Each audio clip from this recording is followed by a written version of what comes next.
ಎಲ್ಲರಿಗೂ ನಮಸ್ಕಾರ. ಕರ್ನಾಟಕ ಶಾಲಾ ಪರೀಕ್ಷೆ ಮತ್ತು ಮೌಲ್ಯ ನಿರ್ಣಯ ಮಂಡಳಿ ಮಲ್ಲೇಶ್ವರಂ ಬೆಂಗಳೂರು 2024-25ರ SSLC ಮಾದರಿ ಪ್ರಶ್ನೆ ಪತ್ರಿಕೆ 3 ವಿಷಯ ಸಮಾಜ ವಿಜ್ಞಾನ.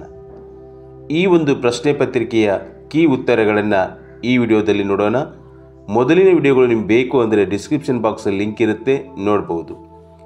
ಈ ಪ್ರತಿಯೊಂದು ಪ್ರಶ್ನೆಗೆ ಅಥವಾ ಅಪೂರ್ಣ ಹೇಳಿಕೆಗಳಿಗೆ 4 ಆಯ್ಕೆಗಳನ್ನು ನೀಡಲಾಗಿದೆ. ಅವುಗಳಲ್ಲಿ ಸೂಕ್ತವಾದ ಒಂದು ಉತ್ತರವನ್ನು ಆರಿಸಿ ಅದರ ಕ್ರಮಾಕ್ಷರದೊಡನೆ ಪೂರ್ಣ ಉತ್ತರವನ್ನು ಬರೆಯಿರಿ. ಒಟ್ಟು 8 ಪ್ರಶ್ನೆಗಳು, ಪ್ರತಿ ಪ್ರಶ್ನೆಗೆ 1 ಅಂಕ, ಒಟ್ಟು 8 ಅಂಕಗಳು. ವೇದಗಳಿಗೆ ಹಿಂದಿರುಗಿ ಎನ್ನುವ ಘೋಷಣೆಯನ್ನು ಹೊರಡಿಸಿದವರು ಆತ್ಮಾರಾಮ್ ಪಾಂಡುರಂಗ, ದಯಾನಂದ ಸರಸ್ವತಿ, ಸ್ವಾಮಿ ವಿವೇಕಾನಂದ, ರಾಜಾರಾಮ್ ಮೋಹನ್ ರಾಯ್. ಬಿ. ದಯಾನಂದ ಸರಸ್ವತಿ. ಕದನ ಬಾಂಧವ್ಯತೆಯ ಮೈತ್ರಿಕೂಟ ರಚಿಸಿಕೊಂಡ ರಾಷ್ಟ್ರಗಳ ಸರಿಯಾದ ಗುಂಪು Britain, France, Russia, Germany, Austria, Hungary, Italy. Italy, France, Russia, Germany, Austria, Hungary, France. A. Britain, France, Russia. Nobel ಪ್ರಶಸ್ತಿ ಪಡೆದಿರುವ ವಿಶ್ವಸಂಸ್ಥೆಯ ವಿಶೇಷ ಸಂಸ್ಥೆ ವಿಶ್ವ ಆರೋಗ್ಯ ಸಂಸ್ಥೆ, ವಿಶ್ವಸಂಸ್ಥೆಯ ಶೈಕ್ಷಣಿಕ, ವೈಜ್ಞಾನಿಕ ಮತ್ತು ಸಾಂಸ್ಕೃತಿಕ ಸಂಸ್ಥೆ, ಆಹಾರ ಮತ್ತು ಕೃಷಿ ಸಂಸ್ಥೆ, ವಿಶ್ವಸಂಸ್ಥೆಯ ಅಂತಾರಾಷ್ಟ್ರೀಯ ಮಕ್ಕಳ ತುರ್ತು ನಿಧಿ ಅಂದರೆ ಯುನೆಸೆಫ್ ಅಂತ ಹೇಳ್ತೇವೆ. ಡಿ. ವಿಶ್ವಸಂಸ್ಥೆಯ ಅಂತಾರಾಷ್ಟ್ರೀಯ ಮಕ್ಕಳ ತುರ್ತು ನಿಧಿ ಯುನೆಸೆಫ್. ನರ್ಮದಾ ಬಚಾವೋ ಆಂದೋಲನದ ನೇತೃತ್ವ ವಹಿಸಿದ್ದವರು ಸುಂದರ್ಲಾಲ್ ಬಹುಗುಣ, ಚಂಡಿ ಪ್ರಸಾದ್ ಭಟ್, ಶಿವರಾಮ್ ಕಾರಂತ್, ಮೇಧಾ ಪಾಟ್ಕರ್. ಡಿ. ಮೇಧಾ ಪಾಟ್ಕರ್. ಮಾನ್ಸೂನ್ ಮಾರುತಗಳ ನಿರ್ಗಮನ ಕಾಲದಲ್ಲಿ ಆವರ್ತ ಮಾರುತಗಳು ಬಂಗಾಳ ಕೊಲ್ಲಿಯಲ್ಲಿ ನಿರ್ಮಿತಗೊಳ್ಳಲು ಕಾರಣ ಭೂಮಿ ಮತ್ತು ಸಾಗರಗಳ ನಡುವಿನ ಉಷ್ಣಾಂಶ ಮತ್ತು ಒತ್ತಡಗಳಲ್ಲಿನ ವ್ಯತ್ಯಾಸ. ಉತ್ತರ ಗೋಳಾರ್ಧದ ಮೇಲೆ ಸೂರ್ಯನ ಲಂಬಕಿರಣಗಳು ಬಿದ್ದು ಉಷ್ಣಾಂಶ ಹೆಚ್ಚಾಗುತ್ತದೆ. ಈ ಪ್ರದೇಶಗಳು ಸಮುದ್ರ ಮಟ್ಟದಿಂದ ಅತಿ ಎತ್ತರದಲ್ಲಿರುವುದರಿಂದ. ಉತ್ತರ ಭಾರತವು ಸಮುದ್ರದಿಂದ ಬಹು ದೂರದಲ್ಲಿರುವುದರಿಂದ. ಎ. ಭೂಮಿ ಮತ್ತು ಸಾಗರಗಳ ನಡುವಿನ ಉಷ್ಣಾಂಶ ಮತ್ತು ಒತ್ತಡಗಳಲ್ಲಿನ ವ್ಯತ್ಯಾಸ. ಸಂಘಟಿತ ಕಾರ್ಮಿಕ ವಲಯಕ್ಕೆ ಒಂದು ಉತ್ತಮ ಉದಾಹರಣೆ ಮನೆಗೆಲಸಗಾರರು, ಕೃಷಿ ಕಾರ್ಮಿಕರು, ಸರ್ಕಾರಿ ನೌಕರರು, ತಳ್ಳುಗಾಡಿ ವ್ಯಾಪಾರಿಗಳು. Answer C. ಸರ್ಕಾರಿ ನೌಕರರು. ಆಡಳಿತ ವಿಕೇಂದ್ರೀಕರಣಕ್ಕಾಗಿ ಭಾರತದಲ್ಲಿ ಜಾರಿಗೆ ತಂದಿರುವ ಪದ್ಧತಿ ಪಂಚಾಯತ್ ರಾಜ್, ಸ್ತ್ರೀ ಶಕ್ತಿ, ನರೇಗಾ, ಗ್ರಾಹಕ ನ್ಯಾಯಾಲಯ. ಎ. ಪಂಚಾಯತ್ ರಾಜ್. ಇವರು ಜಿಲ್ಲಾ ಗ್ರಾಹಕ ಮಂಡಳಿ ಅಧ್ಯಕ್ಷರಾಗಿರುತ್ತಾರೆ. ಜಿಲ್ಲಾ ನ್ಯಾಯಾಧೀಶರು, ಜಿಲ್ಲಾಧಿಕಾರಿಗಳು, ಗ್ರಾಹಕ ನ್ಯಾಯಾಲಯದ ಅಧ್ಯಕ್ಷರು, ರಾಜ್ಯದ ಮುಖ್ಯ ನ್ಯಾಯಾಧೀಶರು. ಬಿ. ಜಿಲ್ಲಾಧಿಕಾರಿಗಳು. ಈ ಪ್ರತಿಯೊಂದು ಪ್ರಶ್ನೆಗೂ ಒಂದೊಂದು ವಾಕ್ಯದಲ್ಲಿ ಉತ್ತರ ಬರೆಯಿರಿ. ಒಟ್ಟು 8 ಪ್ರಶ್ನೆಗಳು, ಪ್ರತಿ ಪ್ರಶ್ನೆಗೆ 1 ಅಂಕ, ಒಟ್ಟು 8 ಅಂಕಗಳು. ಸ್ವಾಮಿ ವಿವೇಕಾನಂದರು ರಾಮಕೃಷ್ಣ ಮಿಷನ್ ಸಂಸ್ಥೆಯನ್ನು ಏಕೆ ಸ್ಥಾಪಿಸಿದರು? ರಾಮಕೃಷ್ಣ ಪರಮಹಂಸರ ಧ್ಯೇಯಾದರ್ಶಗಳನ್ನು ಪ್ರಚಾರ ಮಾಡಲು. ಗೋಬೆಲ್ಸ್ ಎಂಬ ವಿಶೇಷ ಮಂತ್ರಿಯನ್ನು ಹಿಟ್ಲರ್ ನೇಮಿಸಿದ ಉದ್ದೇಶವೇನು? ಜನಾಂಗೀಯ ದ್ವೇಷವನ್ನು ಪ್ರಸಾರ ಮಾಡಲು. ವಿಶ್ವಸಂಸ್ಥೆಯ ದತ್ತಿ ಸಮಿತಿಯನ್ನು ಏಕೆ ಸ್ಥಾಪಿಸಲಾಯಿತು? ವಸಾಹತುಶಾಹಿತ್ವಕ್ಕೆ ಒಳಪಟ್ಟಿದ್ದ ಪ್ರದೇಶಗಳು ಸಾರ್ವಭೌಮ ರಾಷ್ಟ್ರಗಳಾಗಿ ಉದಯಿಸುವವರೆಗೆ ಅವುಗಳ ಮೇಲುಸ್ತುವಾರಿ ಮಾಡಲು ದತ್ತಿ ಸಮಿತಿಯನ್ನು ಸ್ಥಾಪಿಸಲಾಯಿತು. ಸಾಮಾನ್ಯವಾಗಿ ಇವಾಗ ಇದರ ಅಡಿಯಲ್ಲಿರ್ತಕ್ಕಂಥ ಎಲ್ಲ ರಾಷ್ಟ್ರಗಳು ಸ್ವತಂತ್ರವಾಗಿದ್ದವು. ಹೀಗಾಗಿ ಈ ದತ್ತಿ ಸಮಿತಿ ಅವಶ್ಯಕತೆ ಇವಾಗ ವಿಶ್ವಸಂಸ್ಥೆಗೆ ಇಲ್ಲ. ಓಕೆ, ನೆಕ್ಸ್ಟ್ ಹೋಗೋಣ. ಸಾಮಾಜಿಕ ಸ್ತರವಿನ್ಯಾಸ ಎಂದರೇನು? ಆದಾಯ, ಶಿಕ್ಷಣ, ಜಾತಿ, ಬಣ್ಣ, ಲಿಂಗ, ಉದ್ಯೋಗ, ಬುದ್ಧಿಶಕ್ತಿ ಮೊದಲಾದವುಗಳ ಆಧಾರದ ಮೇಲೆ ಮೇಲು ಕೀಳು ಮಾಡುವುದನ್ನು ಸಾಮಾಜಿಕ ಸ್ತರವಿನ್ಯಾಸ ಎನ್ನುವರು. ಭಾರತದಲ್ಲಿ ಅತಿ ಕಡಿಮೆ ಮಳೆ ಬೀಳುವ ಪ್ರದೇಶ ಯಾವುದು? ರಾಜಸ್ಥಾನದ ರುಯ್ಲಿ. ಗ್ರಾಮೀಣ ಅಭಿವೃದ್ಧಿ ಎಂದರೇನು? ಸ್ಥಳೀಯ ನೈಸರ್ಗಿಕ ಮತ್ತು ಮಾನವ ಸಂಪನ್ಮೂಲಗಳನ್ನು ಬಳಸಿಕೊಂಡು ಗ್ರಾಮೀಣ ಜನರ ಸಾಮಾಜಿಕ, ಆರ್ಥಿಕ, ಶೈಕ್ಷಣಿಕ ಸ್ಥಿತಿಗಳನ್ನು ಉನ್ನತೀಕರಿಸುವುದನ್ನು ಗ್ರಾಮೀಣಾಭಿವೃದ್ಧಿ ಎನ್ನುವರು. ಮಾರ್ಚ್ 15ರಂದು ಪ್ರತಿ ವರ್ಷ ವಿಶ್ವ ಗ್ರಾಹಕ ದಿನಾಚರಣೆ ಆಚರಿಸಲಾಗುತ್ತದೆ. ಏಕೆ? ಅಮೆರಿಕದ ಅಧ್ಯಕ್ಷರಾಗಿದ್ದ ಜಾನ್ ಎಫ್ ಕೆನಡಿ ಅವರು ಅಲ್ಲಿನ ನಾಗರಿಕರಿಗೆ ಸಂರಕ್ಷತೆ, ಮಾಹಿತಿ, ನಿವೇದನೆ ಮತ್ತು ಪರಿಹಾರ ಎಂಬ 4 ಹಕ್ಕುಗಳನ್ನು ನೀಡುವ ವಿಧೇಯಕವನ್ನು 1962 ಮಾರ್ಚ್ 15ರಂದು ಅಂಗೀಕರಿಸಿದರು. ಈ ಕಾರಣದಿಂದ ಪ್ರತಿ ವರ್ಷ ಮಾರ್ಚ್ 15ಅನ್ನು ವಿಶ್ವ ಗ್ರಾಹಕರ ದಿನವನ್ನಾಗಿ ಆಚರಿಸುತ್ತಾರೆ. ಅಂತಾರಾಷ್ಟ್ರೀಯ ಮೌಲ್ಯ ನಿರ್ಧಾರಕ್ಕೆ ಮಾಧ್ಯಮವಾಗಿ ಬಳಸಲ್ಪಡುವ ಲೋಹ ಯಾವುದು? ಬಂಗಾರ ಅಥವಾ ಚಿನ್ನ, ಗೋಲ್ಡ್ ಅಂತ ಹೇಳ್ತೇವಲ್ವ, ಬಂಗಾರವನ್ನು ಬಳಸ್ತಾರೆ. ಈ ಪ್ರತಿಯೊಂದು ಪ್ರಶ್ನೆಗೂ 2ರಿಂದ 4 ವಾಕ್ಯಗಳಲ್ಲಿ ಅಥವಾ ಅಂಶಗಳಲ್ಲಿ ಉತ್ತರಿಸಿ. ಒಟ್ಟು 8 ಪ್ರಶ್ನೆಗಳು, ಪ್ರತಿ ಪ್ರಶ್ನೆಗೆ 2 ಅಂಕಗಳು, ಒಟ್ಟು 16 ಅಂಕಗಳು. ಭಾರತದಲ್ಲಿ ನಿರುದ್ಯೋಗಕ್ಕೆ ಕಾರಣವಾಗುವ ಅಂಶಗಳು ಯಾವುವು? ನಿರುದ್ಯೋಗಕ್ಕೆ ಕಾರಣಗಳು: ಅತಿಯಾದ ಜನಸಂಖ್ಯೆ, ಯಾಂತ್ರೀಕರಣ, ಶ್ರಮ ವಿಭಜನೆ, ಸಾಮಾಜಿಕ ಅಸಮಾನತೆ, ಬಂಡವಾಳದ ಕೊರತೆ, ಅನಕ್ಷರತೆ. ಅಥವಾ ಅಂತೂ ಒಂದು ಪ್ರಶ್ನೆ ಅದ, ಬಾಲ್ಯ ವಿವಾಹದ ಪರಿಣಾಮಗಳಾವುವು? ಬಾಲ್ಯ ವಿವಾಹದ ಪರಿಣಾಮಗಳು: ಬೆಳವಣಿಗೆ ಕುಂಠಿತ, ಲೈಂಗಿಕ ದೌರ್ಜನ್ಯ, ಅಪೌಷ್ಟಿಕತೆ, ರಕ್ತಹೀನತೆ, ಅನಾರೋಗ್ಯ, ಗರ್ಭಪಾತ, ಶಿಶು ಮರಣ, ತಾಯಿ ಮರಣ. ಕಾನೂನು ವ್ಯವಸ್ಥೆ ಕಾಪಾಡುವಲ್ಲಿ ಸರ್ಕಾರದ ಪಾತ್ರವೇನು? ಸಂವಿಧಾನದ 7ನೇ ಅನುಸೂಚಿಯ ಪ್ರಕಾರ ಕಾನೂನು ಸುವ್ಯವಸ್ಥೆಯನ್ನು ರಾಜ್ಯ ಪಟ್ಟಿಯಲ್ಲಿ ಸೇರಿಸಲಾಗಿದೆ. ಕಾನೂನು ಸುವ್ಯವಸ್ಥೆ ಕಾಪಾಡುವುದು ರಾಜ್ಯದ ಪ್ರಮುಖ ಕರ್ತವ್ಯ. ಇದರ ನಿರ್ವಹಣೆಗೆ ಪೊಲೀಸ್ ಇಲಾಖೆ ಇರುತ್ತದೆ. ರಾಜ್ಯಗಳಲ್ಲಿ ಪೊಲೀಸ್ ಇಲಾಖೆಯು ರಾಜ್ಯ ಗೃಹ ಮಂತ್ರಿ ಅಧೀನದಲ್ಲಿರುತ್ತದೆ. ಅಥವಾ ಅಂತ ಒಂದು ಪ್ರಶ್ನೆ ಅದ, ಅನಕ್ಷರತೆಯನ್ನು ನಿವಾರಿಸಲು ಸರ್ಕಾರ ಕೈಗೊಂಡ ಕ್ರಮಗಳೇನು? ಅನಕ್ಷರತೆ ನಿವಾರಣಾ ಕ್ರಮಗಳು: 1988ರಲ್ಲಿ ರಾಷ್ಟ್ರೀಯ ಸಾಕ್ಷರತಾ ಮಿಷನ್ ಜಾರಿಗೆ, 2001ರಲ್ಲಿ ಸರ್ವ ಶಿಕ್ಷಣ ಅಭಿಯಾನ ಕಾರ್ಯಕ್ರಮ ಜಾರಿಗೆ, 21A ವಿಧಿ ಶಿಕ್ಷಣ ಮೂಲಭೂತ ಹಕ್ಕಾಗಿದೆ, 2009ರಲ್ಲಿ ಶಿಕ್ಷಣ ಹಕ್ಕು ಕಾಯ್ದೆ ಜಾರಿಗೆ, 2009ರಲ್ಲಿ ಸಾಕ್ಷರ ಭಾರತ ಕಾರ್ಯಕ್ರಮ ಜಾರಿಗೆ, 2018ರಲ್ಲಿ ಸಮಗ್ರ ಶಿಕ್ಷಣ ಕಾರ್ಯಕ್ರಮ ಜಾರಿಗೆ, ನವ ಭಾರತ ಸಾಕ್ಷರತಾ ಕಾರ್ಯಕ್ರಮ ಜಾರಿಗೆ, ಅಕ್ಷರ ದಾಸೋಹ ಕಾರ್ಯಕ್ರಮ ಜಾರಿಗೆ. ಯುರೋಪಿಯನ್ನರು ಭಾರತಕ್ಕೆ ಹೊಸ ಜಲಮಾರ್ಗವನ್ನು ಕಂಡುಹಿಡಿಯಲು ಕಾರಣವಾದ ಅಂಶಗಳು ಯಾವುವು? 1453ರಲ್ಲಿ ಕಾನ್ಸ್ಟಾಂಟಿನೋಪಲ್ ಪತನ, ಸಾಂಬಾರ್ ಪದಾರ್ಥಗಳ ಬೇಡಿಕೆ, ವೈಜ್ಞಾನಿಕ ಅನ್ವೇಷಣೆ, ಧರ್ಮ ಪ್ರಚಾರ. ಯುರೋಪಿನ ಅನೇಕ ರಾಷ್ಟ್ರಗಳ ರಾಜರು ಹೊಸ ಸಮುದ್ರ ಮಾರ್ಗ ಕಂಡುಹಿಡಿಯಲು ಪ್ರೋತ್ಸಾಹಿಸಿದರು. ಸಹಾಯಕ ಸೈನ್ಯ ಪದ್ಧತಿಯ ದೇಶೀಯ ರಾಜ್ಯಗಳನ್ನು ಬಲಹೀನಗೊಳಿಸಿತು. ಹೇಗೆ? ಸಹಾಯಕ ಸೈನ್ಯ ಪದ್ಧತಿಯ ನಿಬಂಧನೆಗಳು 1798ರಲ್ಲಿ ಲಾರ್ಡ್ ವೆಲ್ಲೆಸ್ಲಿ ಜಾರಿಗೆ ತಂದನು. ಇದಕ್ಕೆ ಒಳಪಟ್ಟ ಮೊದಲ ರಾಜಮನೆತನ ಹೈದರಾಬಾದ್. ಬ್ರಿಟಿಷ್ ಸೈನ್ಯದ ತುಕಡಿಯನ್ನು ರಾಜ್ಯದಲ್ಲಿ ಇರಿಸಿಕೊಳ್ಳುವುದು, ಸೇನೆಯ ವೆಚ್ಚ ಭರಿಸಬೇಕು, ಬ್ರಿಟಿಷ್ ರೆಸಿಡೆಂಟನ್ನು ನೇಮಿಸಿಕೊಳ್ಳಬೇಕು, ಇತರ ಯುರೋಪಿಯನ್ನರನ್ನು ನೇಮಿಸಿಕೊಳ್ಳುವಂತಿಲ್ಲ, ಯುದ್ಧ ಮತ್ತು ಸಂಧಾನಗಳನ್ನು ಮಾಡುವ ಹಾಗಿಲ್ಲ, ಬ್ರಿಟಿಷರು ಇವರಿಗೆ ರಕ್ಷಣೆ ಕೊಡುತ್ತಿದ್ದರು. ಮಣ್ಣಿನ ಸವೆತದಿಂದಾಗುವ ಪರಿಣಾಮಗಳೇನು? ಮಣ್ಣಿನ ಸವೆತದ ಪರಿಣಾಮಗಳು: ನದಿಗಳಲ್ಲಿ ಹೂಳು ತುಂಬುವುದು, ಪ್ರವಾಹಗಳು ಉಂಟಾಗುತ್ತವೆ, ನದಿ ಪಾತ್ರಗಳಲ್ಲಿ ಬದಲಾವಣೆ, ಜಲಾಶಯಗಳಲ್ಲಿ ನೀರಿನ ಸಂಗ್ರಹ ಕಡಿಮೆಯಾಗುವುದು, ಭೂಮಿಯಲ್ಲಿ ಇಂಗುವ ನೀರಿನ ಪ್ರಮಾಣ ಕಡಿಮೆಯಾಗುವುದು, ಚಿಲುಮೆಗಳು ಬತ್ತಿ ಹೋಗುತ್ತವೆ, ಭೂಮಿಯ ಫಲವತ್ತತೆ ಕಡಿಮೆಯಾಗುವುದು, ಕೃಷಿ ಉತ್ಪಾದನೆ ಕಡಿಮೆಯಾಗುವುದು. ಅರಣ್ಯಗಳನ್ನು ನಾವು ಹೇಗೆ ಸಂರಕ್ಷಿಸಬಹುದು?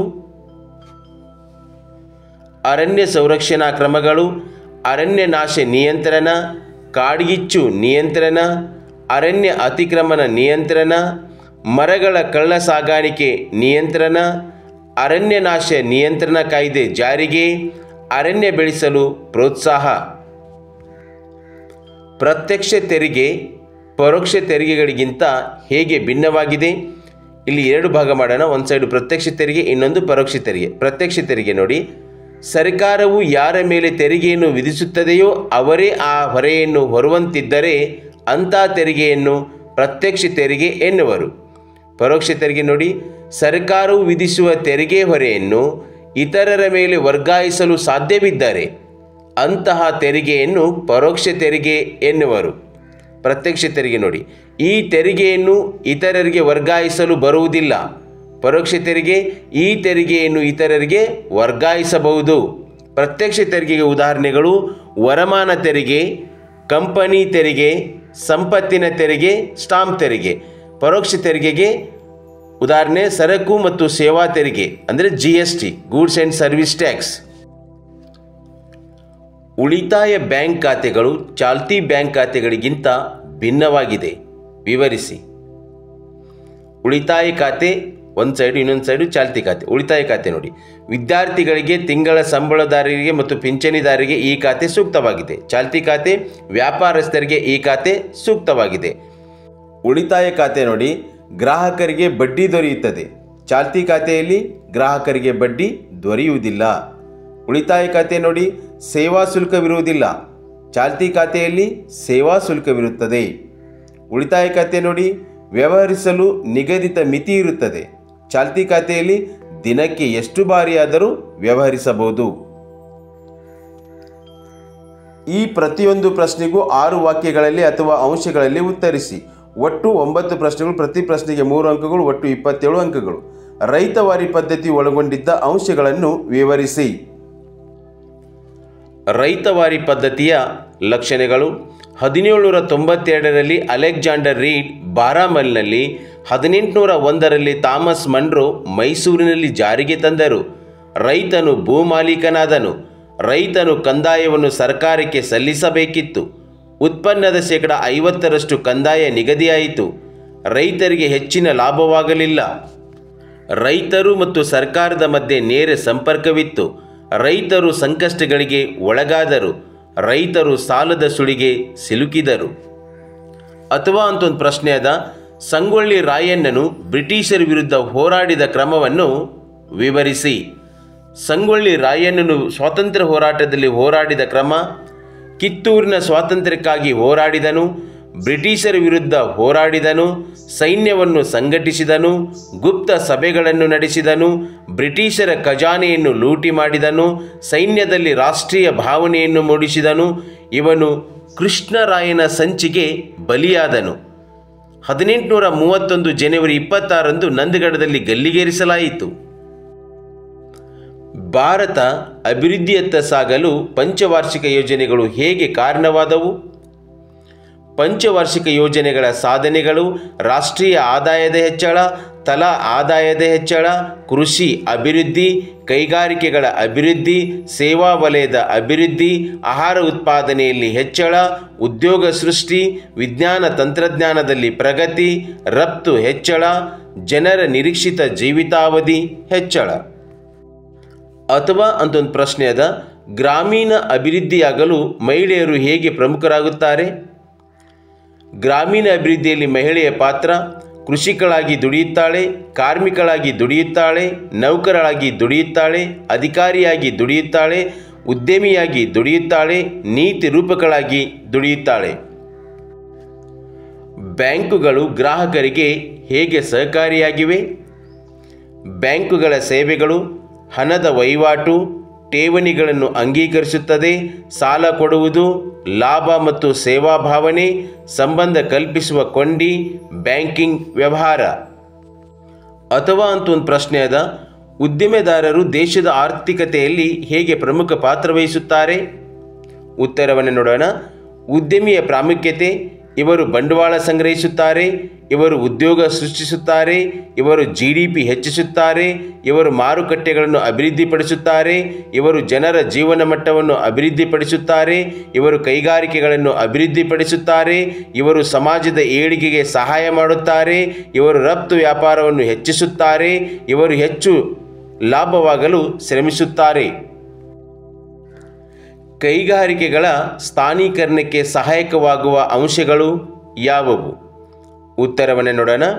ಕೈಗಾರಿಕೆಗಳ ಸ್ಥಾನೀಕರಣದ ಮೇಲೆ ಪ್ರಭಾವ ಬೀರುವ ಅಂಶಗಳು ಕಚ್ಚಾ ವಸ್ತುಗಳು, ಶಕ್ತಿ ಸಂಪನ್ಮೂಲಗಳು, ಮಾರುಕಟ್ಟೆ, ಸಂಚಾರ ಸೌಲಭ್ಯ, ಕಾರ್ಮಿಕರ ಪೂರೈಕೆ, ಬಂದರುಗಳ ಸೌಲಭ್ಯ, ಭೂಮಿ ದೊರೆಯುವಿಕೆ, ತಾಂತ್ರಿಕತೆ, ಸರ್ಕಾರದ ನೀತಿ ನಿಯಮಗಳು. ಅಥವಾ ಅಂತ ಒಂದು ಪ್ರಶ್ನೆ ಅದ, ಭಾರತದ ಕೈಗಾರಿಕಾ ಕೇಂದ್ರಗಳು ಯಾವುವು? ಉತ್ತರವನ್ನು ನೋಡೋಣ. ಭಾರತದ ಕೈಗಾರಿಕಾ ಕೇಂದ್ರಗಳು ಅಥವಾ ವಲಯಗಳಂತ ಹೇಳ್ತೇವೆ. ಹುಗ್ಲಿ ಪ್ರದೇಶ, ಮುಂಬೈ ಪುನಾ ಪ್ರದೇಶ, ಅಹಮದಾಬಾದ್ ವಡೋದರ ಪ್ರದೇಶ, ದಾಮೋದರ ಕಣಿವೆ ಪ್ರದೇಶ, ದಕ್ಷಿಣದ ಕೈಗಾರಿಕಾ ಪ್ರದೇಶ, ನ್ಯಾಷನಲ್ ಕ್ಯಾಪಿಟಲ್ ಪ್ರದೇಶ, ವಿಶಾಖಪಟ್ಟಣ ಗುಂಟೂರು ಪ್ರದೇಶ, ಕೊಲ್ಲಂ ತಿರುವನಂತಪುರ ಪ್ರದೇಶ.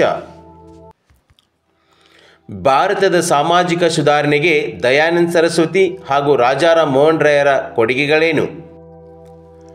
ರಾಜಾರಾಮ್ ಮೋಹನ್ ರಾಯರವರು ಬ್ರಹ್ಮ ಸಮಾಜ ಸ್ಥಾಪಿಸಿದರು, ಸಂವಾದ ಕೌಮುದಿ ಪತ್ರಿಕೆ ಆರಂಭಿಸಿದರು. ದಯಾನಂದ ಸರಸ್ವತಿಯವರು ಆರ್ಯ ಸಮಾಜ ಸ್ಥಾಪಿಸಿದರು. ಇವರು ವೇದಗಳಿಗೆ ಹಿಂದಿರುಗಿ ಎಂದು ಘೋಷಿಸಿದರು. ವಿಧವಾ ವಿವಾಹಕ್ಕೆ ಪ್ರೋತ್ಸಾಹ, ಸ್ತ್ರೀ ಶಿಕ್ಷಣಕ್ಕೆ ಪ್ರೋತ್ಸಾಹ, ಅಂತರ್ಜಾತಿ ವಿವಾಹಕ್ಕೆ ಪ್ರೋತ್ಸಾಹ, ಸಹಭೋಜನಕ್ಕೆ ಪ್ರೋತ್ಸಾಹ, ಬಾಲ್ಯ ವಿವಾಹಕ್ಕೆ ವಿರೋಧ, ಜಾತಿ ಪದ್ಧತಿಗೆ ವಿರೋಧ, ಪರ್ದಾ ಪದ್ಧತಿಗೆ ವಿರೋಧ, ವಿಗ್ರಹ ಆರಾಧನೆಗೆ ವಿರೋಧ. 1857ರ ಮಹಾದಂಗೆ ವಿಫಲವಾಗಲು ಕಾರಣಗಳೇನು? 1857ರ ದಂಗೆ ವಿಫಲತೆಗೆ ಕಾರಣಗಳು: ನಿಶ್ಚಿತ ಗುರಿ ಇರಲಿಲ್ಲ, ಸೂಕ್ತ ನಾಯಕತ್ವದ ಕೊರತೆ, ಕೆಲವು ರಾಜರು ಬ್ರಿಟಿಷರಿಗೆ ನಿಷ್ಠೆ ತೋರಿದರು, ಭಾರತೀಯರಲ್ಲಿ ಒಗ್ಗಟ್ಟಿರಲಿಲ್ಲ, ಯುದ್ಧ ತಂತ್ರದ ಕೊರತೆ, ದೇಶಾದ್ಯಂತ ಏಕಕಾಲದಲ್ಲಿ ಆರಂಭವಾಗಲಿಲ್ಲ. ಭಯೋತ್ಪಾದನೆಯನ್ನು ನಿಗ್ರಹಿಸುವಲ್ಲಿ ಭಾರತ ಪರಿಣಾಮಕಾರಿ ಕ್ರಮಗಳನ್ನು ಕೈಗೊಂಡಿದೆ. ಸಮರ್ಥಿಸಿ.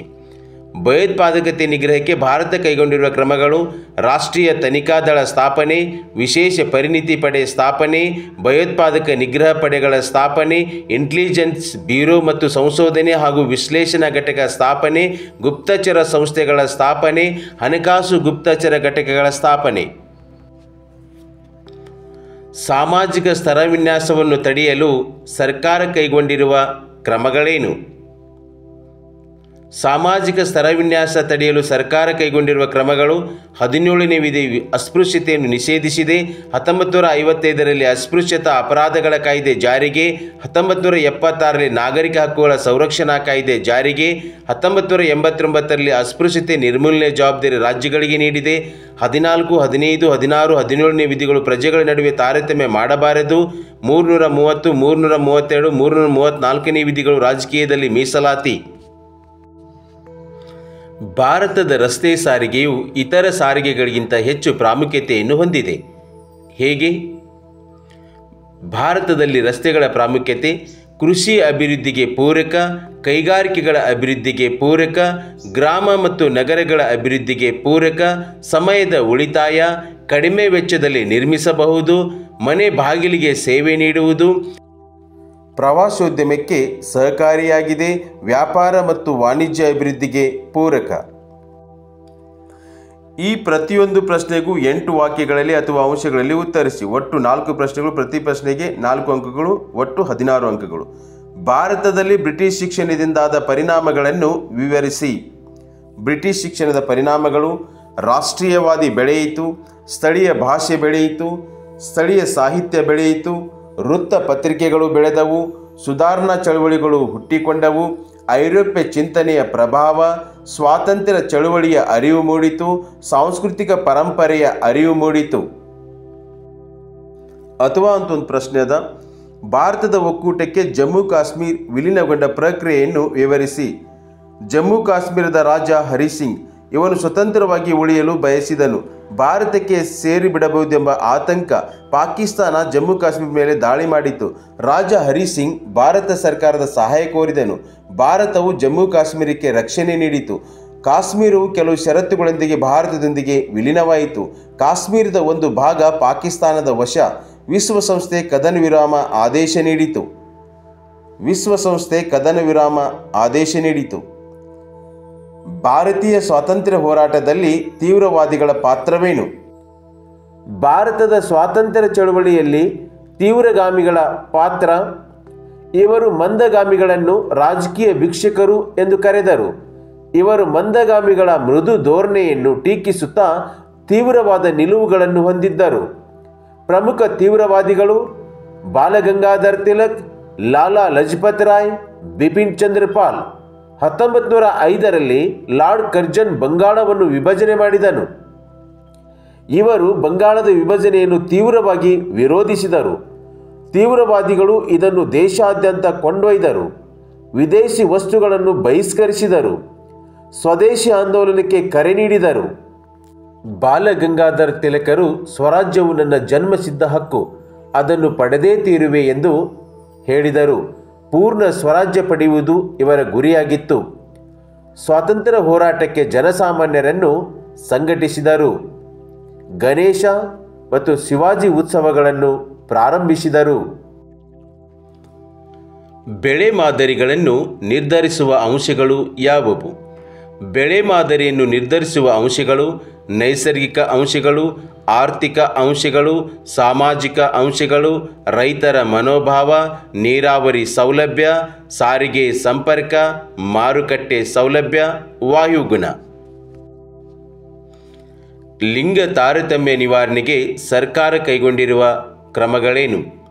ಮಹಿಳಾ ಮತ್ತು ಮಕ್ಕಳ ಕಲ್ಯಾಣ ಇಲಾಖೆ ರಚನೆ, ಉದ್ಯೋಗದಲ್ಲಿ ಮೀಸಲಾತಿ, ಮಹಿಳಾ ಆಯೋಗ ರಚನೆ, ಮಹಿಳಾ ಅಭಿವೃದ್ಧಿ ನಿಗಮ ಸ್ಥಾಪನೆ, ಸಖಿ ಒನ್ ಸ್ಟಾಪ್ ಸೆಂಟರ್ ಸ್ಥಾಪನೆ, 2015ರಲ್ಲಿ ಮಹಿಳೆಯರ ರಕ್ಷಣಾ ಕಾಯ್ದೆ ಜಾರಿಗೆ, 2013ರಲ್ಲಿ ಲೈಂಗಿಕ ಕಿರುಕುಳ ನಿಷೇಧ ಕಾಯ್ದೆ ಜಾರಿಗೆ, ಕರ್ನಾಟಕ ಸ್ಥಳೀಯ ಸಂಸ್ಥೆಗಳಲ್ಲಿ 50% ಮೀಸಲಾತಿ, ಮಹಿಳಾ ಸಹಾಯವಾಣಿ 1091, ಬಾಲ್ಯ ವಿವಾಹ ನಿಷೇಧ, ವರದಕ್ಷಿಣೆ ನಿಷೇಧ. ಓಕೆ, ನೆಕ್ಸ್ಟ್ ಹೋಗೋಣ. ನಿಮಗೆ ನೀಡಿರುವ ಭಾರತದ ನಕ್ಷೆಯಲ್ಲಿ ಕೆಳಗಿನವುಗಳಲ್ಲಿನ ಯಾವುದಾದರೂ 5 ಗುರುತಿಸಿ. ಇಲ್ಲಿ ಭಾರತದ ನಕ್ಷೆ ಇದೆ. ಸೊ ಇಲ್ಲಿ 7 ಸ್ಥಳಗಳನ್ನು ಕೊಟ್ಟಿದ್ದಾರೆ. ಅದರಲ್ಲಿ ಯಾವುದಾದ್ರೂ 5 ಗುರುತಿಸಬೇಕು. ಇವಾಗ ನಾವು ಗುರುತಿಸೋಣ. ಎ, ನಾಗಾರ್ಜುನ ಸಾಗರ, ಅದನ್ನು ಕೃಷ್ಣಾ ನದಿ ಕಟ್ಟಿದ್ದಾರೆ. ನಕ್ಷೆಯಲ್ಲಿ ಎ ಅಂತ ಗುರುತಿಸಲಾಗಿದೆ. ರಾಜೀವ್ ಗಾಂಧಿ ಅಂತಾರಾಷ್ಟ್ರೀಯ ವಿಮಾನ ನಿಲ್ದಾಣ, ಅದು ಹೈದರಾಬಾದಲ್ಲದ, ತೆಲಂಗಾಣದ ರಾಜಧಾನಿ ಹೈದರಾಬಾದ್, ಬಿ ಅಂತ ಗುರುತಿಸಲಾಗಿದೆ. ಕೋರಮಂಡಲ ತೀರ, ಇದು ಪೂರ್ವ ಭಾಗದಲ್ಲಿ ಬರುತ್ತೆ, ಅಲ್ಲಿ ಡಾಟ್ ಹಾಕಲಾಗಿದೆ, ಸಿ. ವಿಂಧ್ಯ ಪರ್ವತಗಳು ಭಾರತದ ಮಧ್ಯಭಾಗದಲ್ಲಿ ಬರುತ್ತೆ, ಇದು ಡಿ ಅಂತ ಗುರುತಿಸಲಾಗಿದೆ. ಇ, ಪಾಕ್ ಜಲಸಂಧಿ, ಇದು ಭಾರತ ಮತ್ತು ಶ್ರೀಲಂಕಾ ಮಧ್ಯದಲ್ಲಿ ಬರುತ್ತೆ, ರೆಡ್ ಕಲರ್ಲಿ ಗುರುತಿಸಲಾಗಿದೆ ನೋಡಿ, ಪಾಕ್ ಜಲಸಂಧಿ. ನೆಕ್ಸ್ಟ್ ಎಫ್, ಉತ್ಕಲ ತೀರ, ಈ ಕೋರಮಂಡಲ ತೀರದ ಮೇಲ್ಭಾಗ ಏನಿದೆ ಅಲ್ವಾ, ಅದು ಉತ್ಕಲ ತೀರ, ರೆಡ್ ಕಲರ್ಲಿ ಗುರುತಿಸಲಾಗಿದೆ. ನೆಕ್ಸ್ಟು ಭಾರತದ ಹೆಬ್ಬಾಗಿಲು, ಜಿ, ಮುಂಬೈ ನಗರ, ಭಾರತದ ಹೆಬ್ಬಾಗಿಲು ಮುಂಬೈ ನಗರ. ಈಗ ಈ ಭಾರತದ ನಕ್ಷೆಯಲ್ಲಿ ಎಲ್ಲ 7 ಸ್ಥಳಗಳನ್ನು ಸರಿಯಾಗಿ ಗುರುತಿಸಲಾಗಿದೆ. ದೃಷ್ಟಿ ವಿಕಲಚೇತನ ವಿದ್ಯಾರ್ಥಿಗಳಿಗೆ ಪರ್ಯಾಯ ಪ್ರಶ್ನೆ ಸಂಖ್ಯೆ 38ರ ಬದಲಿಗೆ ವಿವಿಧೋದ್ದೇಶ ನದಿ ಕಣಿವೆ ಯೋಜನೆಗಳ ಮುಖ್ಯ ಉದ್ದೇಶಗಳನ್ನು ತಿಳಿಸಿ. ವಿವಿಧೋದ್ದೇಶ ನದಿ ಕಣಿವೆ ಯೋಜನೆಯ ಉದ್ದೇಶಗಳು: ನೀರಾವರಿ ಸೌಲಭ್ಯ, ಜಲವಿದ್ಯುತ್ ಉತ್ಪಾದನೆ, ಪ್ರವಾಹಗಳ ನಿಯಂತ್ರಣ, ನೌಕಾಯಾನದ ಸೌಲಭ್ಯ, ಗೃಹ ಬಳಕೆ, ಕೈಗಾರಿಕೆಗಳಿಗೆ ನೀರು ಪೂರೈಕೆ, ಮಣ್ಣಿನ ಸವಕಳಿ ನಿಯಂತ್ರಣ, ಮೀನುಗಾರಿಕೆ, ಅರಣ್ಯದ ಅಭಿವೃದ್ಧಿ.